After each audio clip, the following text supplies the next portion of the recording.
জীবনের যে কোনো চাওয়া পাওয়াগুলো আমি খুব সহজেই পেয়ে যাই না। তার মধ্যে আবার না পাওয়ার লিস্টিটা অনেকটা বড়। প্রত্যেকটা মেয়ের মতো আমারও খুব ইচ্ছা, শখ আছে বা ছিল যে আমারও সুন্দর একটা সাজানো সংসার হবে। কিন্তু ওই যে সংসারটা যে আর নিজের নয়, তাই মতামত, ইচ্ছা, শখগুলোও আর নিজের মতো করে পূরণ করা সম্ভব নয়। যদিও একা নিজের ডিসিশানে কিছু করতে যাই, সেখানে তো আমি একা থাকি না, সঙ্গে আমার হাজব্যান্ডও থাকে। তাই তার মতামতের সঙ্গে অনেকটা পেরে না ওঠাতে সেই শখের জিনিসটা বা কষ্ট করে গুছিয়ে সুন্দর করে সাজানো জিনিসটাকে আমার নষ্ট করতেই হয়। কিন্তু বলতে পারো বিহারের মতো আবার কিছুদিন পরে আমি আবার চেষ্টা করি। যেমন এখন এই জানালাটা অনেক দিন ধরে ভাবছি এই জায়গাটা একটুখানি চেঞ্জ করব। কারণ ওই একঘেয়েমি জীবন আর এই একঘেয়েমি চার দেয়ালের মাঝে পরিবেশটা না মাঝে মাঝে আমার ভীষণ দম বন্ধ লাগে। তাই ওই নিজের মতো করে একটুখানি গুছিয়ে নেওয়ার চেষ্টা করছি। কিন্তু ওই যে প্রথমেই বললাম, মতামতটা শুধু আমার একার হলেই হয় না, কারণ আমি একা থাকি না। তাছাড়া যে কোনো জিনিস কেনাকাটার জন্য তো একটু সামান্য টাকা পয়সার প্রয়োজন, সেটা তো আর আমি ইনকাম করতে পারি না। আর এই অযথা অপচয়টা সংসারের একমাত্র আর্নিং মেম্বার যেহেতু আমার হাজব্যান্ড, তাই তার মতামত না থাকাতে আমি খুব বেশি হেল্পও পাই না। আসলে ওই যে প্রথমে বললাম, আমার না পাওয়ার লিস্টিটা অনেকটা বড় থাকায় এখন কোন জিনিসটা আমার অধিকার বা কোন জিনিসটা আমার পাওয়ার প্রাপ্য সেটাই মাঝে মাঝে ভুলে যাই, জানো তো। সে যাই হোক, আমি তোমাদের সঙ্গে একটু ছোট্ট করে শেয়ার করি কত টাকার মধ্যে আমি আমার এই জায়গাটাকে সুন্দর করে এইভাবে সাজিয়ে নিতে পেরেছি আমার যত্ন আর ভালোবাসা দিয়ে। এই যে হলুদ কালারের পর্দাটা দেখছো না, এটা কিন্তু একটা শাড়ি ছিল 250 টাকা দিয়ে, এখানেই লোকাল মার্কেট থেকে আমি কিনেছি। সেটা কেটেই এভাবে পর্দার সাইজে আমি মাপ নিয়ে বানিয়েছি। এটা একটা সিল্ক শাড়ি, কোনো রকমই কোনো প্রিন্ট নেই। আর একটু পাতলা হওয়ার কারণে আমার বেশ সুবিধাই হয়েছে, ইচ্ছা করেই নিয়েছি যাতে আমার এই জানালাটা দিয়ে সবসময় একটু আলো বাতাস ভালোভাবে প্রবেশ করতে পারে। আর যেহেতু জানালাটা আমার সবসময় খোলা থাকে, ঘরের মধ্যে অনেকটা গাছপালা, তো তার জন্য এই পাতলা পর্দাটা লাগানো। আর লাগানোর পরও বেশ সুন্দর দেখাচ্ছে কিন্তু। আর ওই যে কটন হোল্ডার দুটো দেখছো, ও দুটো আমার নিজের হাতেই বানানো, পর্দার সঙ্গে বেশ ভালো আমার কাছে মানিয়েছে। টেবিল ক্লথটাও চেঞ্জ করব, তার আগে তোমাদেরকে আমার আরও দুটো স্পেশাল জিনিস দেখাই।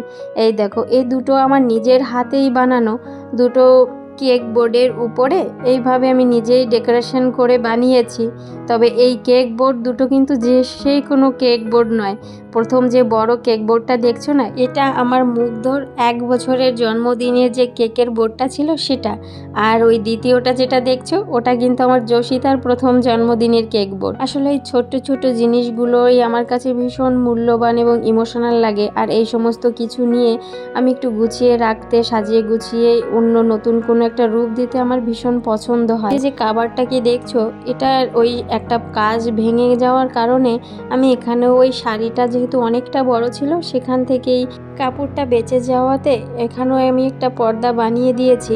আর এটা বানানোতে আমার অনেকটা সুবিধা হয়েছে, কারণ আমার মুগ্ধ জসিতা যেহেতু ছোট, ওদের খেলনার জিনিসপত্রগুলো এলোমেলো করা ওখানেই থাকে। আর বাচ্চাদের খেলনার জিনিস যতই গুছিয়ে রাখা হোক, খেলার পরে কিছুক্ষণ পরে দেখবো আবার এলোমেলো হয়ে যায়। আর ওখানে ঢুকিয়ে রাখলে খুব বেশি একটা খারাপও লাগে না, কারণ আমার শখের সঙ্গে সঙ্গে তো আমার বাচ্চার শৈশবটাও দেখতে হবে। তার জন্যই আর কি ওইভাবে বুদ্ধি করে ওইখানে পর্দাটা দিয়ে দিয়েছি। আমার শখটাও পূরণ হচ্ছে, ওদের শৈশবটাও বাচ্চা আর কি। আর এখানে একটা নতুন টেবিল ক্লথও পেতে দিয়েছি। আসলে দুটো টেবিল ক্লথ পাতার একটাই কারণ, নিচের যে টেবিল ক্লথটা দেখছো না, ওটা আমি অফলাইন থেকে নিয়েছিলাম।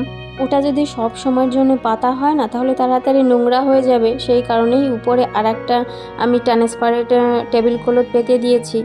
আর টেবিলে যে সাজানোর জিনিসটা দেখলে, ওটাও কিন্তু আমার নিজেরই হাতে বানানো, একটা ভাঙা ট্রে দিয়ে। টেবিলটা গুছিয়ে নেওয়ার পরে আমি ফ্রিজের উপরটাও একটুখানি পরিষ্কার করে নিয়েছি, কারণ ফ্রিজের উপরে খুব বেশি জিনিসপত্র এখন আর রাখতে আমার পছন্দ হয় না। তাই খুবই সামান্য ওই একটা গাছ সব সময় থাকে, আর দুটো গল্পের বই, আমার চশমা আর ছোটোখাটো জিনিস। আর তোমাদের তো কিছুদিন আগেই আমি দেখিয়েছিলাম আমার এই বেচিন এরিয়াটা কতটা নোংরা ছিল। সবসময় সামনের দিকটা যেহেতু বেচিন এরিয়াটা দেখতেও ভীষণ খারাপ লাগছিল, তাই এই জায়গাটাও একটু নিজের মতো করে চেঞ্জ করে কিছু গাছপালা রেখেছি। আর প্রতিদিন সন্ধ্যার সময় এখানে আমি একটু ধূপ ধুনা ধরাই, এতে ঘরের পরিবেশটা আরও বেশ খানিকটা পজিটিভিটি এনার্জি আমার মনে হয় ভরে যায়।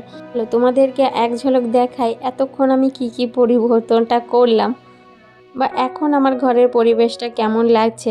আর অবশ্যই তোমরা কমেন্ট করে জানিও আমার এই ছোট্ট ঘরটাকে আমার নিজের মতো করে অল্প খরচে সাজিয়ে কতটা সুন্দর লাগছে।